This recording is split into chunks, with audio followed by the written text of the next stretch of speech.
del doctor Massa, aquel que diera origen a Chagas Massa, ¿no? Eh, la enfermedad que Sí, de producían Chagas. de Chagas Massa, lo que nosotros conocemos como enfermedad de Chagas, que proviene de las vinchucas, eh, y que, bueno, pedía por favor a Buenos Aires que le manden fondos para investigación, y Buenos Aires no le mandaba un peso para eso.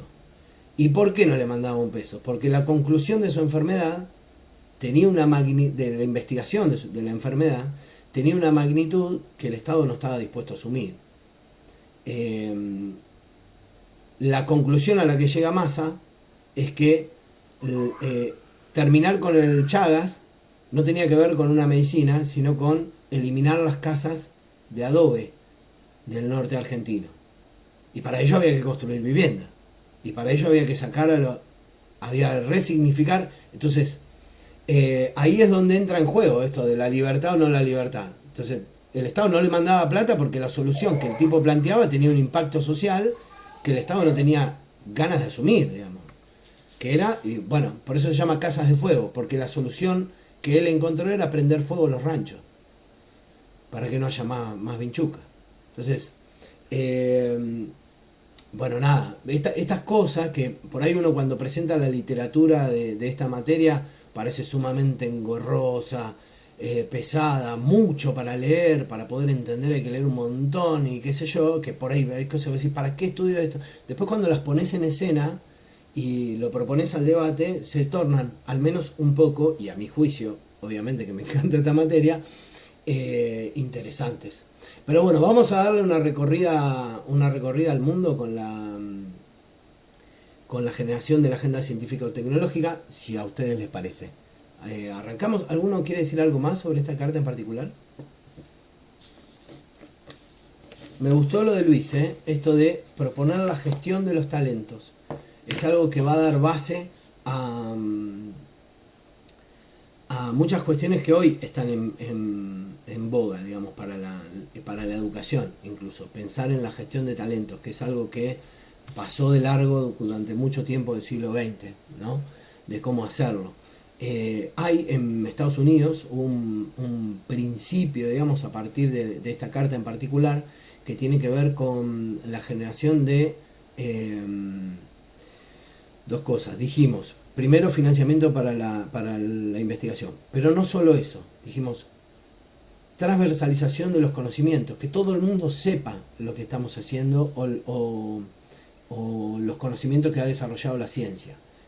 ¿Y para qué? Para incentivar la gestión de los talentos. Y entonces nacen, por ejemplo, lo que en Estados Unidos y aquí también se llaman las ferias de ciencia. ¿Alguno ha participado alguna vez en alguna feria de ciencia con sus hijos, con sus estudiantes y demás? Este, Sí, sí. Bien, Ale. La idea es poder hacer... Hoy justamente mi hijo, bueno, la escuela de mi hijo participó en una feria de ciencia, pero con los otros más grandes también tuve oportunidad de participar. Qué bien. No tiene la política de la feria de ciencia en educación, no tiene que ver con que los pibes incorporen o hagan una investigación novedosa, sino que se apropien de los métodos de investigación, por un lado, y que después puedan transversalizar esos conocimientos. Es decir, que entre proyecto y proyecto de feria de ciencia puedan articular. Es bastante interesante, está buenísimo la feria de ciencia. La verdad que es algo muy lindo. Si alguno tiene oportunidad de tener conocimiento de que hay una feria de ciencia a nivel secundario, vaya, péguese una vuelta porque está muy bueno. Los pibes te cuentan los proyectos, pero a la vez ves cómo ellos mismos interactúan. Se generan hasta parejitas, digamos, en la feria de ciencias, se conocen con otras escuelas, se preguntan qué investigaron y cómo lo hicieron, y eso de algún modo lleva a la divulgación científica, que es cómo lo investigaste, qué investigaste, para poder empezar a, no sé si gestionar los talentos, pero al menos encontrarlos, ¿no? Esos pibes que por ahí son genios en ciencia y como nunca vieron nada de ciencia, bueno, seguramente eligen una carrera que no tiene nada que ver con ciencia, pero capaz que si gestionamos ese talento son brillantes a futuro. Otra de las cosas que me pareció a mí importante es que Vannevar Bush plantea el hecho de la medicina. Vieron que habla de la penicilina salvando vidas en el frente de batalla y también en el país. Y habla que la investigación en realidad en el campo de la medicina provenía de privados en ese momento. 175 millones de dólares puestos a la investigación en privados. Eso está bueno como desarrollo científico, pero obviamente sin una ley de patentes importante, los propios que ponían el dinero, los institutos de investigación que ponían el dinero, eran los mismos que después acaparaban las patentes, digamos. Entonces, después el Estado perdía un poco ese rol de dinamizador de la ciencia, porque tenía que ver más que nada con un negocio. El aporte en la investigación industrial ya había crecido un montonazo, pero volvemos, tenía que ver con el campo de los privados. Yo anoté que en 1930 se invertían 140 millones de dólares en Estados Unidos, en 1930, y en 1940 309. Es decir, que la conclusión que Vannevar Bush le quiere enviar a Roosevelt es que además es un gran negocio la investigación científica, digamos, que se sostiene por sí mismo. En las mismas empresas invertían en investigación para después vender los medicamentos. Y en tal sentido, fíjense, creció casi 3 veces la inversión en 10 años. En solo 10 años, para los que portamos más de 25, muchos más de 25, sabemos que 10 años en inversión y gestión es nada en el tiempo, nada. Lo que propone Vannevar Bush, como es que estoy complicado, voy a decir Bush, lo que propone Bush es básicamente también que se invierta en la investigación aplicada, digamos, este debate entre la ciencia básica y la aplicada, fundamentalmente para el desarrollo de la industria. No me voy a quedar mucho más con Vannevar, salvo que alguno más quiera decir algo. Si no, comenzamos, porque lo vamos a volver a retomar ahora en un ratito. Si no, empiezo a compartir pantalla. Bueno, espero entonces que hayan... Y esto, toda la pantalla. Ahí va. Compartir. Ahí los estoy compartiendo a ustedes. Me van a decir si ven el power. Sí, se ve. Bien. Genial. Pues entonces, comencemos. ¿Están listos? Arranco, vamos a arrancar del siglo XVIII, así que algo de paciencia, dale. Si ustedes me sí, dicen, yo lo único que pido es si Joel podés bajar 2 milímetros la velocidad con la que hablas. Porque como que no puedo llegar a captar lo que decís, se me va muy rápido. Bueno, dale, vamos a intentar. No, gracias. Uno a veces peca de querer avanzar, pero es más fanatismo que otra cosa. Es eso. No hay problema, gracias. Entonces, la revolución industrial, 1740 en adelante en Inglaterra, los telares mecánicos, la máquina a vapor, allá por el 60 y el 80, 1760, 1780, va a transformar de algún modo todo, no solo la producción, sino la investigación científica en el mundo. Porque de algún modo la revolución industrial fue encabezada por una revolución previa, que fue una revolución política en 1688, en donde la burguesía tomó algunas decisiones para llevar adelante un programa burgués de gobierno, en donde la investigación, que es la investigación científica propiamente dicha, es una actividad bastante marginal para el momento. Con el arribo de la revolución industrial, los científicos comienzan a hacer, sin quererlo, ciencia aplicada. ¿Qué quiero decir con esto? Quiero decir que de algún modo comienzan a investigar para la producción, para favorecer la producción. Los inventos son, de algún modo, muy importantes. La máquina a vapor, fundamentalmente, ¿no? Pero las universidades comenzaron a tomar eso que se está gestando a través de la revolución industrial y comienzan a hacer, de algún modo, la investigación científica como una profesión, digamos, la empiezan a transformar en una profesión.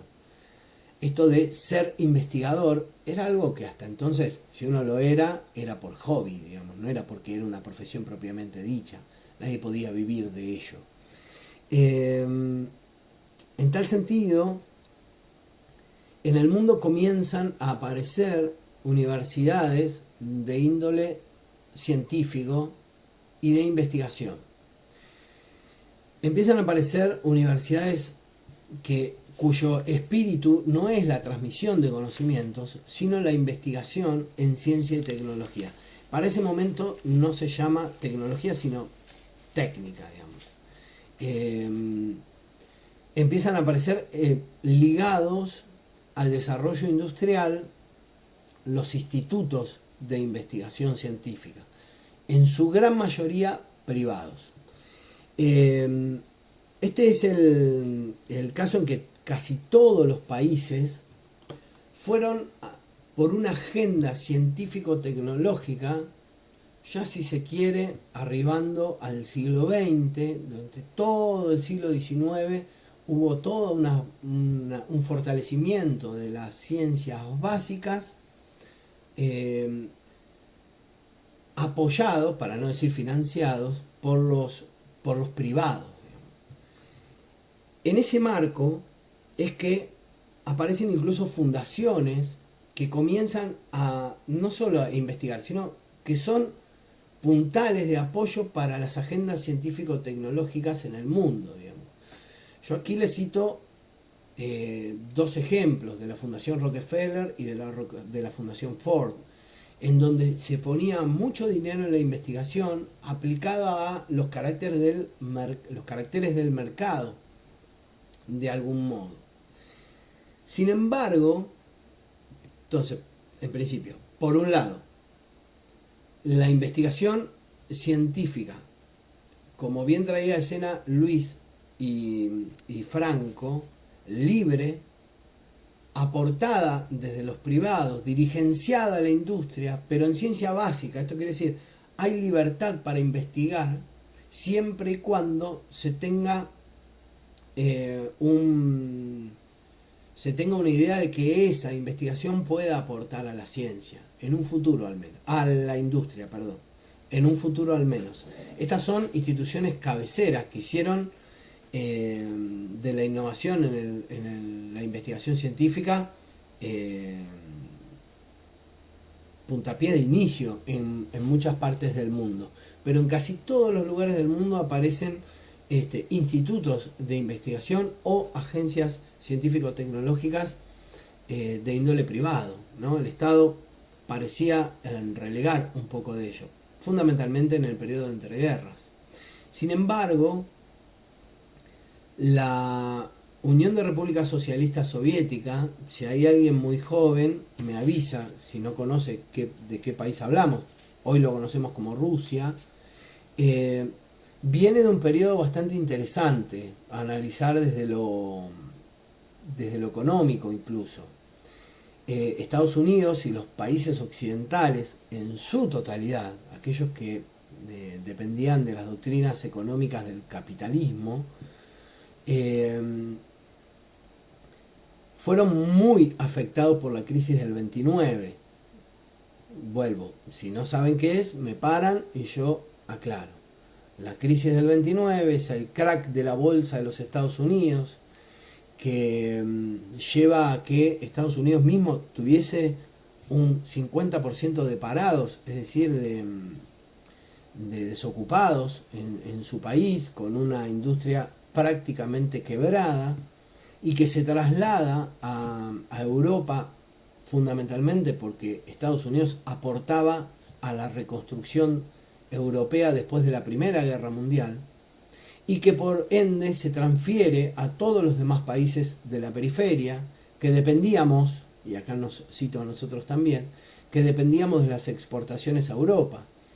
Y por tanto, ese freno de la actividad económica mundial, hay un país al cual no lo afectó, que era la Unión, justamente la Unión de Repúblicas Socialistas Soviéticas, que ya desde el 18, desde 1918 en adelante, había salido del eje capitalista y se había transformado en comunista. Puertas adentro, el impacto de la crisis del 29 no fue en Rusia muy importante, y eso le permitió generar una nueva agenda.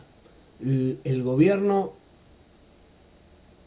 popular, llamémoslo así, no sé si no les gusta el término lo cambiamos, pero digo, este gobierno obrero, entre comillas, recuerden por favor que estamos hablando de un periodo en donde todavía Lenin tiene su influencia y donde Stalin está comenzando a dar los primeros pasos. Todavía no es un gobierno terrateniente, todavía se supone que es un gobierno de obreros, al menos se supone, y entre todas las comillas del mundo. Esa Unión Soviética, a la cual no le impacta la crisis y tiene fondos públicos para empezar a financiar desarrollos científico-tecnológicos, integra por primera vez una agenda científico-tecnológica en su país, apoyando de algún modo los intereses del Estado en la ciencia. Esto como novedad. Y entre estas dos posiciones van a ser trasladadas algunas teorías que tienen que ver, por un lado, con la libertad de investigación en manos de privados financiados por el Estado. Vuelvo, así voy más despacio, perdón, trato de hacerlo lo más despacio posible, pero a veces me olvido. Esta investigación en manos de privados pero financiada por el Estado, en total libertad de acción en cuanto a la investigación, se contrapone con la agenda científico-tecnológica en la Unión de Repúblicas Socialistas Soviéticas, que es más que nada dirigenciada por el Estado. Cuando digo es el aporte del Estado para la investigación, pero además te voy a decir qué vas a investigar y cómo lo vamos a investigar. En tal caso surgen como dos posturas. Una es representada por Bernal, que lleva a Europa las ideas de la Unión de Repúblicas Socialistas Soviéticas y que comienza a exigir una postura de los estados en tanto desarrollo científico-tecnológico más parecido a la Unión de Repúblicas Socialistas Soviéticas, donde el Estado esté mucho más presente. Y por otro lado, quien plantea esta libertad de acción en manos de los privados es ni más ni menos que Polanyi. En 1941 hace su tratado en donde plantea que el Estado no tiene que meterse en la agenda científica, que eso es de la comunidad científica y por tanto no debe intrometerse en los asuntos que la ciencia trata. Es una cuestión bastante compleja de asimilar en la agenda pública, porque es el momento en donde los estados tienen que comenzar a tomar decisiones sobre qué hacen, si lo dejan en las manos de los científicos o se ponen a sus hombros la agenda. Es también el momento en donde aparece la Ciencia Sin Fronteras, este documento de Vannevar Bush, y es un punto de inflexión también, más que nada porque la Segunda Guerra Mundial marca el fin de la Segunda Guerra Mundial, marca un camino, ¿no? ¿Qué hacer ahora que ya no tenemos la guerra? En tal sentido, como resultante aparecen en un término intermedio, esto es, ni totalmente ausente ni totalmente presente, aparecen unos consejos de científicos que asesoran a los estados poniendo, digamos, la idea de que la agenda científico-tecnológica tenía que estar en manos de los científicos, ¿no? Un grupo de científicos que asesore de algún modo a los estados, pero que de ningún modo el Estado podía determinar qué proponer y qué no. Por tanto, aparecen algunas cuestiones que tienen que ver con desarrollos bastante desarticulados en sí. En todo el proceso de la Guerra Fría aparece un camino traccionado a veces por el Estado y a veces traccionado por los privados, pero siempre haciendo que el Estado, cuando quería que la agenda científica se vuelque a un determinado camino, tenía que crear un instituto paralelo que se aboque específicamente a algo, como lo fue la carrera espacial. El momento de la posguerra, digamos, es un momento que podríamos llamar la hegemonía de la ciencia, digamos, donde la ciencia estaba por encima del Estado, no en un sentido estricto de la palabra, sino en el desarrollo de cuestiones científicas y la investigación, estaba fundamentalmente en manos de los científicos y no desde el propio Estado, lo cual prima de algún modo esta idea de Polanyi, ¿no? de que la ciencia es para los científicos y el Estado ahí poco tenía que hacer, salvo financiarla.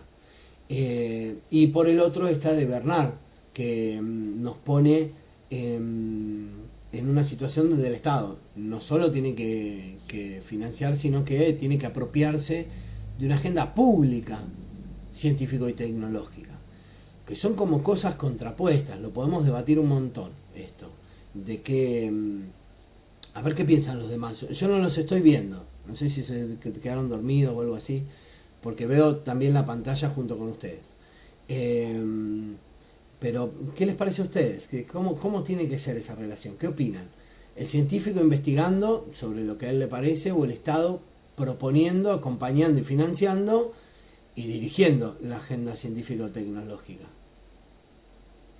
Joel, Sí. yo me quedo con el Estado, lo digo sin analizar muchas cosas, pero el Estado presente, o sea, aportando y diciendo qué cosas, o marcando ciertos parámetros de investigación. Se me ocurre que en la mano privada va para el lado que a ese privado le gusta y por ahí no está en común unión de lo que es toda la población. El Estado debe buscar eso, el bienestar de la población en general. Inicialmente me quedo con la opción del Estado interviniendo, tanto apoyando económicamente como lineando un poco el sentido de la investigación. Bien, de hecho es lo que va a ocurrir, como les anticipé, con la creación de la bomba atómica y con el triunfo de la revolución comunista en China, de Mao. Estados Unidos va a desarticular un poco esa libertad y va a generar un punto de inflexión, ¿no? A tal punto que va a recortar en gran parte la investigación libre y va a volcar esos recursos a los campos que a él le interesan, digamos. Y de algún modo acá surgieron estas tensiones también, que citamos recién con el peronismo, digamos. Una agencia de científicos que no se quiso volcar a lo que el Estado pretendía y por tanto se volcaron a los privados, y otras que fue justamente a abocarse en manos del Estado. Digo, esa libertad, es decir, vos dame la libertad, yo investigo lo que quiero, pero dame la plata. Vos me das la plata y yo investigo lo que quiero. Que la conclusión a la cual llegaron los científicos es que depender del financiamiento del Estado muchas veces le costaba muy caro, porque después tenían que relegar sus investigaciones para abocarse a lo que el Estado pretendía. Y si no, el Estado no ponía plata. Estamos hablando en principio de la década ya del 60, ¿no? Los primeros años de los 60. Sí. No sería por ahí, pienso, ¿no? Más saludable un mix entre las dos. Bueno, es un poco... Digamos, sí. Si vos como Estado tenés 100 para aportar en ciencia y tecnología, por ahí si vos como Estado tenés una idea, como decía Franco, de por ahí que el desarrollo vaya hacia lo que es el confort y el bienestar de la población, a los que hagan ese tipo de desarrollo le das el 50% de tu presupuesto, por decir algo, y el otro 50% lo repartís en el resto. O sea, está bien, vos investigás lo que quieras, pero yo te doy hasta acá. Porque por ahí no sabes si esa persona que está investigando lo que quiere, el día de mañana te termina resolviendo un problema o un conflicto. Entonces, no dejar de tener varias puertas abiertas, digamos. Me parece. Sí, me parece que para el lugar en donde estamos, que quiero decir, estamos recorriendo un poco el mundo oriental y occidental, digo, hablamos de China y de Unión Soviética y hablamos de Estados Unidos y Europa, del hemisferio norte, ¿no? Ya vamos a citar, ahora vamos a citar, sin ir muy lejos, que Latinoamérica, por ejemplo, se encuentra en una fase distinta, digamos, encontrar privados capaces de financiar la libertad científico-tecnológica de esas agendas científicas, digamos, ahí en Estados Unidos parece como hasta más fácil. De hecho, el ejemplo actual, digamos, el MIT, los desarrollos del Silicon Valley y demás, donde ahí se produce el conocimiento actual, digamos, que tiene que ver con ese mix. El Estado financiando lo que le interesa y los privados aportando a su sector. Hay alguien que pensó en un enroque de las dos patas, tres patas llamémosle, el sector privado o productivo, el Estado, digamos el gobierno, llamémoslo así, el gobierno financiando, y por otro lado aquellos que son transmisores de los conocimientos como es la universidad pública. Ahí vamos justamente hacia ese camino, porque quien lo pensó no es ni más ni menos que un argentino, que voy a decir algo, va a parecer raro lo que voy a decir, pero inventó uno de los modelos que hoy se utiliza en ciencia y tecnología en casi todos los países del mundo del hemisferio norte, que lo configuraron y lo llamaron distinto y hoy se conoce distinto, pero que lo inventó un argentino ya por la década del 70. Hacia allí vamos. Lo que quiero que les quede algo relativamente claro es que el hecho de que Vannevar Bush plantee esta cuestión de poder hacer que el Estado ingrese a la agenda científico-tecnológica, lo hace no dirigenciando la investigación en sí, sino que el Estado ponga dinero en la divulgación y en la formación de científicos, que es lo que a ellos les está faltando. Y propone como ejemplo algo interesante, que es pensar en la graduación, por ejemplo, tanto de primario, que les pongo el ejemplo aquí, como de secundario y universitario. Bush dice, fíjate, si tenemos que poner dinero ahí, porque de los 1000 pibes que terminan el 95% de quinto grado, solo 72 llegan a terminar su graduación universitaria. En un contexto bastante complejo, ¿no? En plena guerra mundial también. Pero dice, tenemos que revertir eso en poder hacer que los futuros estudiantes o futuros científicos lleguen a la universidad por parte del Estado, digamos. Por eso pone este sistema de becas y capacitación que yo traía a escena. Sin embargo, un poco más adelante en el tiempo, en Argentina ocurre algo. Ya vamos a tener una próxima clase que se va a destinar específicamente a la agenda científico-tecnológica en la Argentina, que seguramente va a dar más para el debate. Pero en la década del 50, en la Argentina, nació de la mano de Sábato, de Jorge Sábato, no de Ernesto, una propuesta bastante interesante que se va a regar en todo América, producto de las políticas desarrollistas que se van a aplicar después, pero que ya venían con raigambre latinoamericana, en el sentido de pensar la política pública y científica desde otro ámbito, que es el de poder dar respuesta desde la agenda científico-tecnológica a las problemáticas de los países nuestros. Ocurría que mientras se desarrollaban esas cuestiones en Europa que vimos, en Europa y en Estados Unidos, en Latinoamérica sucedía un fenómeno que tenía que ver con que nuestro desarrollo, si se quiere lo puedo citar en base al particularismo histórico que vimos en la materia anterior, no tenía un desarrollo particular, sino que siempre nos acoplábamos a la investigación y al desarrollo científico-tecnológico del hemisferio norte. Y algo ocurrió, no sé qué, sonó algo, pero bueno. Decía, Jorge Sábato se encuentra, después del derrocamiento del peronismo, con la Revolución Libertadora, haciendo ingreso a la Comisión Nacional de Energía Atómica, que ya venía como años atrás desarrollando proyectos, algunos muy truncos, como el proyecto Huemul, que vamos a citar a posteriori, pero le llega la posibilidad a través del Estado de la compra de un reactor nuclear. En 1957, durante el gobierno militar de la Revolución Libertadora, aparece esta idea de querer comprar un reactor nuclear. Y Jorge Sábato se propone algo distinto. Dice, mira, no vamos a comprar un reactor nuclear, no lo vamos a... No queremos aprender a usar la máquina. Vamos a empezar a construir un reactor experimental nuestro, argentino. Allí la agenda científica-tecnológica vuelve al revés, sale de la órbita del Estado, muy dirigenciado por el golpe militar, y se traslada un poco a la decisión sobre política científica por parte de los científicos. Jorge Sábato es el creador de lo que nosotros vamos a conocer como la Escuela Latinoamericana de Pensamiento en Ciencia y Tecnología.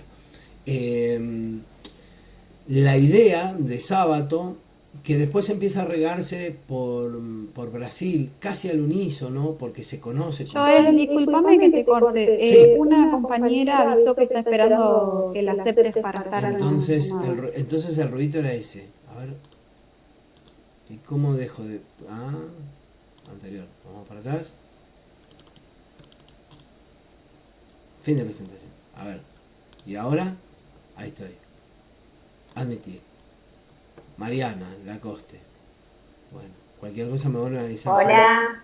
Son unos Hola, genios. Hola Carlos Mariana. Perdón. Con esto de tratar de usar No. Meet para que no se nos corte. No pasa nada. Cuando comparto pantalla no veo que alguien está queriendo entrar. No pasa nada, sí. Me imaginé que pasaba eso. Gracias por ahora sí. comunicarlo. Dale, genial. Vamos a ver Gracias. si... ahora puedo hacer lo propio. Cancelar, pará. Ahora tengo que volver a compartir. Qué desafío esto de cambiar. Ahí está. Ahí está. Ahora vamos. Soy ciencia y tecnología y me cuesta exponer un PowerPoint en un Meet. Ahí va. Bueno, ya hemos pasado por acá. Ahí está. Jorge Sábato decía, es uno de los creadores de esta escuela, que es bastante interesante porque plantea un desarrollo endógeno. ¿Qué quiero decir con esto? No acoplarnos a la agenda científico-tecnológica europea o estadounidense, sino de crear nuestra propia agenda científico-tecnológica. Lo cual es cuando digo nuestra propia, no hablo de la Argentina solamente. Hablo de una agenda científico-tecnológica sudamericana. Sus pares de México, de Perú y de Brasil van a complementar este desarrollo con una idea que va a ser bastante novedosa, que es el triángulo de Sábato. Probablemente no. Fíjense, miren las cosas con las cuales fallamos, ¿no? Que Vannevar Bush lo planteaba en 1945, decía, vamos a dar a conocer la ciencia para que otros se enganchen, ¿no?, en el proceso científico y puedan ser estudiantes de ciencia también. Esto pocas veces se habla del triángulo de Sábato, en donde, por un lado, lo que dice Sábato es, si juntamos las agendas de la estructura productiva de un país, o de América Latina toda, del gobierno, que es quien está financiando la actividad científico-tecnológica, y nos basamos en la infraestructura científico-tecnológica que tenemos, sea un instituto privado o un instituto estatal, se desarrolla un proceso de agenda en ciencia que dé, por un lado, varios resultados, y todos son buenos, dice él. O sea, le damos, por un lado, respuesta a la estructura productiva. Volvemos al ejemplo que inició esta clase. Nos conviene investigar en la chaucha noruega, perdón, el ejemplo es muy burdo, ¿vale? Podríamos citar un montón más, pero bueno, arranqué así y vamos a morir con las botas puestas. Nos conviene investigar en esa chaucha noruega y el impacto que tiene en los afluentes del mar Caspio, o pensamos en investigar, quizá basándonos en la ciencia básica que dio origen a esa investigación, en usar o dar respuesta a la estructura productiva de nuestro país. Y en ese momento no era soja, pero hablemos del trigo, hablemos de la uva, hablemos de la estructura productiva en sí, y además con el aparato industrial que teníamos, producto del desarrollo industrial de 1943 para adelante. Entonces, Sábato dice, usemos las tres patas, que es beneficioso para los tres. Esta teoría del triángulo de Sábato va a ser conocida en el mundo por un científico noruego que lo va a trasladar como algo que se conoce en el mundo como la teoría de la triple hélice. La estructura productiva, el Estado y el aparato científico-tecnológico, todos trabajando para dar respuesta. Esa va a ser una corriente que va a emanar ya para después de los años 60 y que va a estar en puja durante mucho tiempo. Ahora vamos a ver por qué. ¿Vamos bien? ¿Preguntas, consultas, dudas? ¿Ya me aceleré de vuelta, Ale? No, va bien. Bueno, genial. No, vas bárbaro. Estoy ¿Qué? entendiendo todo. ¡Fua! Se mata la risa. La risa merita que no es cierto lo que va a decir, pero... Bueno, dale, vamos a tratar de ponerle... No importa, pero es porque yo no entiendo el tema, no importa, pero vas bien, voy captando algunas cositas. Bueno, No te preocupes. Genial. La idea es que, para poder dar algún tipo de marco de conclusión de lo que Sábato propone, es una agenda en ciencia y tecnología endógena. Es decir, que mire hacia adentro a la propia América Latina para poder hacer que ciencia y gobierno den respuesta a una estructura productiva. Esa idea en sí también es beneficiosa. Siempre lo decimos cuando arribamos a un pueblo del interior con la facultad. Que nosotros no solo vamos a transferir conocimientos, bla, bla, bla. Por ahí no es el caso del tramo de formación, donde sí lo hacemos de algún modo, pero es para volcarlo a que ustedes puedan tener una certificación que permita el ingreso a la carrera docente. Pero en las demás carreras, llámese programación, ingeniería hidráulica, ferroviaria y demás, para nosotros es muy importante estar en el interior porque de ahí tomamos insumos también. Es decir, la problemática del interior le da insumo a la universidad para que le pida al gobierno financiamiento para trabajar en ese problema. No sé si se entendió. Vuelvo. El hecho de que nosotros podamos contemplar, voy a dar un ejemplo. Empezamos a trabajar con la localidad de General Paz, Ranchos, que tuvo una tremenda inundación en el año 2015 que bloqueó pueblos enteros. Queda muy cerca de mi pueblo y a mí me pasó lo mismo. Nosotros durante la inundación del 2015 nosotros estuvimos un mes y medio aislados, digamos, no podíamos salir del pueblo porque las rutas estaban cortadas bajo el agua. Entonces Ranchos, por ejemplo, nos propone llevamos una carrera en IoT, en Internet de las Cosas, para sensorizar, y el municipio nos propone a nosotros por qué no sensorizar la bajada del río Salado, para que no vuelva a ocurrir eso. Para nosotros es un insumo de trabajo. La universidad le pide al Estado los fondos para financiar esa investigación, y gobierno, universidad y estructura productiva generan respuestas e insumos a la vez. Nosotros vamos a generar un desarrollo de conocimiento para poder a paliar una problemática para que incluso el gobierno no tenga que gastar dinero después en evacuados. Entonces, esta idea del triángulo de Sábato es que las tres patas trabajen coordinadas, incluso autofinanciándose entre sí. Esto fue una idea bastante innovadora. Sábato no va a ser privilegiado con la agenda gubernamental. Es una idea que se desarrolla en el círculo académico en América Latina, pero casi ningún estado lo toma como una política pública, en ese momento al menos, lo toma como una política pública, y más en una Argentina tan vertiginosa desde lo político en esos momentos, ¿no? La Revolución Libertadora va a dar su salida institucional a través de elecciones libres entre comillas. El peronismo estaba proscripto, pero gana democráticamente Arturo Frondizi, que va a tener una agenda de desarrollo. Es más, su política se basó en el desarrollismo, en donde de algún modo los vaivenes de la política hacen que la agenda científico-tecnológica se mueva un poquito, ¿no? De hecho, esta corriente va a hacer mucha mella en la universidad.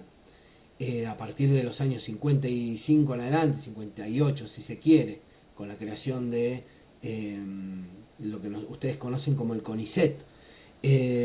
Sin embargo, dio origen a un modelo de universidad nuevo, lo cual, bueno, no muy originalmente le llamaron la Universidad Nueva. Hizo hincapié en la Facultad de Ciencias Exactas de la Universidad Nacional de Buenos Aires en su momento.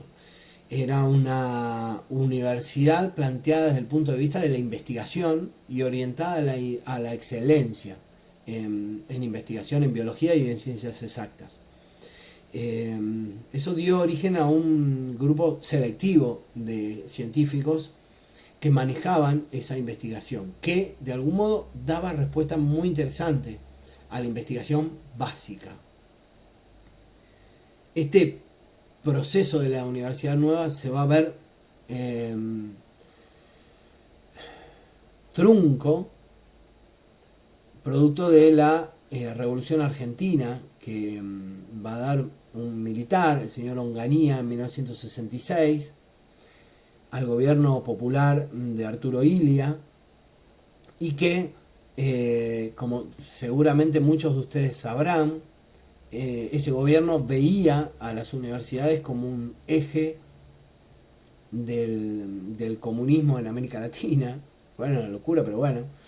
Y por tanto intervino las universidades, y la Universidad Nueva, de la Facultad de Ciencias Exactas de la UBA, fue uno de los más golpeados.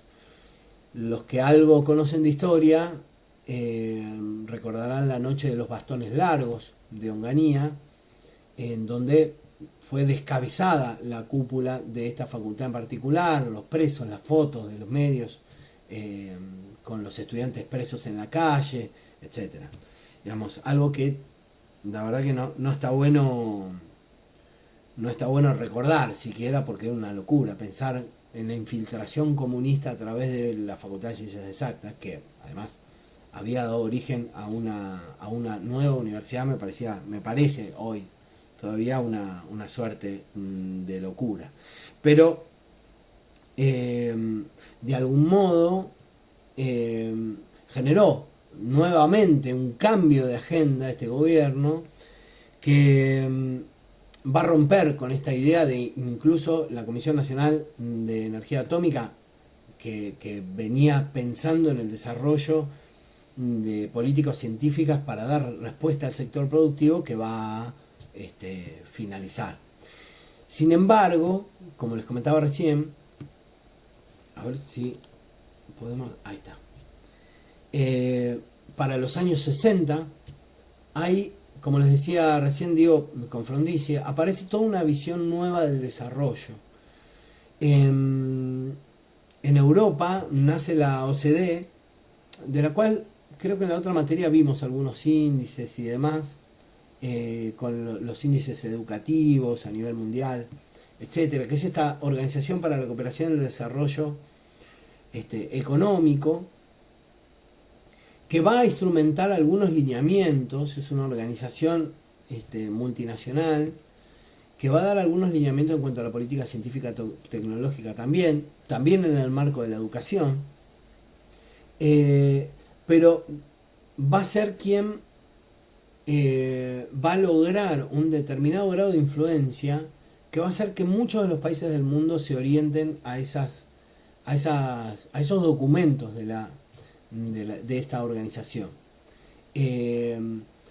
los cuales son muy interesantes de leer, voy a decirles. Yo muchos de sus documentos no los comparto en cuanto a sus ideas, pero sin embargo son bastante interesantes. Creo que sí, que lo hablamos en su momento de la OCDE, cuando hablamos que los países se pueden asociar y tienen que cumplir determinados estándares, y la OCDE como que los rankea en determinados indicadores a nivel económico, político, social, educativo, etcétera, y es bastante interesante para analizar las comparaciones y demás. Pero bueno, este nacimiento de esta organización va a influir en la política científico-tecnología, en la política de desarrollo económico y social, además, digamos. Es en ese marco que John Fitzgerald Kennedy, ¿lo ubican? Sí. Sí. En 1961 llega a Uruguay en una conferencia bastante interesante, porque ahí conviven tipos como Frondizi, como con el Che Guevara, por ejemplo. Es una conferencia que se hace en Punta del Este, en donde Fitzgerald Kennedy lanza esta idea de la Alianza para el Progreso, esta idea de poder aportar créditos significativos, muy significativos, y de, ¿cómo puedo decir?, y de inversión a largo plazo, digamos, que los estados podían acceder, también los privados, para el desarrollo de infraestructura y desarrollo científico-tecnológico a futuro. Esto, de algún modo, va a plantear en la corriente de la escuela de pensamiento latinoamericano una disrupción. Si bien veían bien que Estados Unidos pueda aportar al desarrollo científico-tecnológico y para el progreso social en América Latina, veían que se trataba de algún modo de políticas orientadas a lo que ellos llamaron un colonialismo tecnológico. Quiero mostrarles de algún modo que esa contraposición, volvemos, Sábato y la escuela de pensamiento latinoamericano, creyendo que era posible un desarrollo endógeno, es decir, que nosotros mismos generemos no solo las invenciones y desarrollos tecnológicos, sino también la investigación basada en el esquema productivo de América Latina. Y por el otro, Kennedy apareciendo con un montón de dinero para invertir en ciencia y tecnología, lo cual lo hacía de algún modo muy interesante para los gobiernos. En tal sentido, si uno avanza en el tiempo, va a encontrar que para 1970, aquí en el PowerPoint se los explicito en números, el mundo invertía en ciencia y tecnología del 0,2 al 0,5 del PBI. Los países, ¿saben qué es el PBI, verdad? Producto Bruto Interno. Sí. ¿Todos? ¿Alguien no? Sí. No, sé lo que es la sigla, pero no sé bien qué significa. Bien, Producto Bruto Interno. Es toda la riqueza que genera un país en términos de un año.